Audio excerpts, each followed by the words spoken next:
guys, also fan number 1 here. Happy New Year. I didn't make the long trip to Portman Road yesterday. Shout out to the Yellow Army who did. You're better people than me. I spent my New Year's Day on the sofa still recovering from the Swansea disaster and hoping for a miracle against an Ipswich side that's basically a Premier League team in disguise. I'll be honest, I expected a battering. After seeing us fail to get a shot on target at home on Monday, the thought of facing Jayden Philogene and Amari Hutchinson was terrifying. But surprisingly, the boys actually showed some spine. Finished 2-1 to Ipswich, and while a loss is a loss, at least I wasn't hiding behind a sofa for the full 90 minutes. Let's break down how we almost pulled off a New Year's shock. A tale of two halves. Ipswich started exactly how you'd expect. They were slick, fast, and Philogene was playing like he had a point to prove.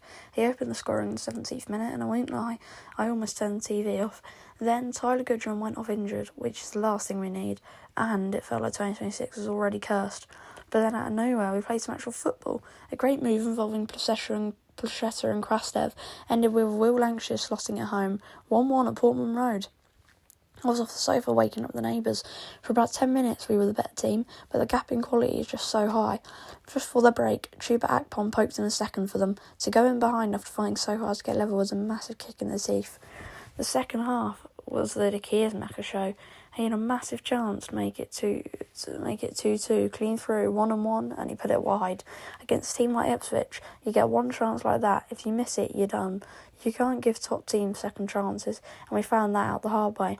Jamie Cumming was the only reason it stayed 2-1, as always.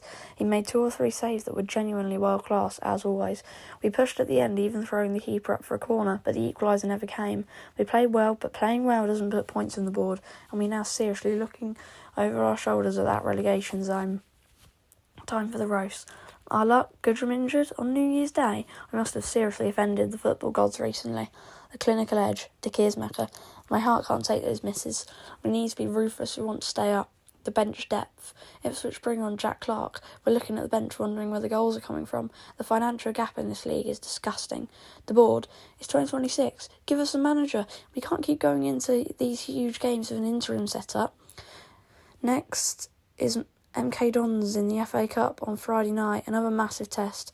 Do we rotate or go full strength to find some momentum? Let me know in the comments. Smash a like, subscribe for more lots of content, and as always, come on you use.